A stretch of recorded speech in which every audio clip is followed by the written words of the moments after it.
মাত্র দুটি শব্দ, কিন্তু তার ওজন বেশ ভারী। সাহায্য আসছে, এই মন্তব্যই ইরানকে ঘিরে নতুন করে তুলেছে প্রশ্নের ঢেউ। মার্কিন প্রেসিডেন্ট ডোনাল্ড ট্রাম্প ইরানের বিক্ষোভকারীদের উদ্দেশ্যে এই বার্তা দিলেও এর অর্থ কি তা তিনি নিজেই পরিষ্কার করেননি।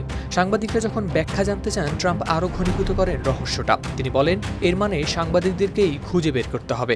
কোনো সময়সীমা নেই কোনো নির্দিষ্ট ব্যাখ্যা, শুধু একটি ইঙ্গিত, আসছে কিছু একটা। তবে সংবাদ মাধ্যম আল জাজিরার প্রতিবেদনে প্রকাশ পেয়েছে এই কথার মানে। ট্রাম্পের এই বক্তব্য আসে এমন এক সময়ে যখন ইরানে বিক্ষোভ দমনে সরকারের কঠোর অবস্থান নিয়ে বাড়ছে আন্তর্জাতিক চাপ। তার মাঝে দেশটিকে শাস্তি দিতে ট্রাম্প যেসব ব্যবস্থার কথা ভাবছেন, তার মধ্যে সামরিক পদক্ষেপ নেওয়ার মতো বিকল্পের কথাও ভাবা হচ্ছে।